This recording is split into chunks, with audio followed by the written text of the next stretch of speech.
பேட்டி எடுக்கிறதுக்காக வந்திருப்பாங்க. மாடிக்கு கூட்டு போவாங்க. மாடியில இருந்து கீழே தள்ளி வர மாதிரியான ஒரு ஷாட்டு.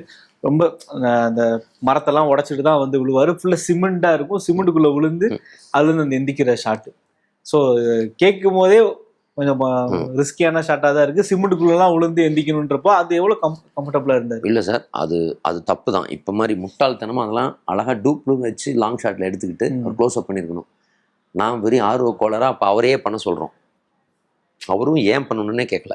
இது ஏங்க நான் பண்ணணும்? அது வந்து லாங் ஷாட்ல யாராவது அந்த மட்டுக்குள்ள இறங்கிட்டு அந்த சிமெண்ட்லேருந்து வெளியே வர க்ளோஸ் அப் மட்டும் நான் பண்ணிக்கிறேன்னு அவரும் கேட்டிருக்கலாம். அவருக்கு தெரியும், என்னோட அனுபவம் இருக்கு. எனக்கு முதல் படம் அவருக்கு, நான் 39வது படம். ஒருவேளை தெரிஞ்சிருக்கலாம். சரி, இந்த பைத்தியக்காரன் கேட்குறான்னு பண்ணிட்டாரு போல. நான் இப்போ அதை பார்க்குறப்ப எனக்கு ரொம்ப தப்பாக தெரியுது. அவரை ரொம்ப கஷ்டப்பட்டாரு. ஏன்னா மூக்கில் ஏறிடும் சார். நம்மளாம் வந்து சும்மா கச்சி கட்டி நின்ட்டோம். அவர் என்ன பண்ணுவார்?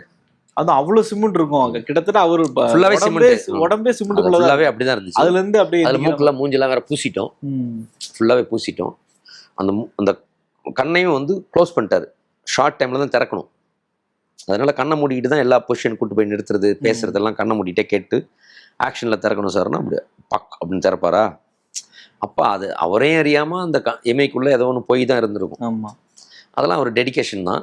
அது கொஞ்சம் அவ்வளோலாம் கஷ்டப்படுத்திட கூடாது. அது சினிமா, அது தெரியல, நம்ம ஆர்வ கோளாறில் செஞ்சது.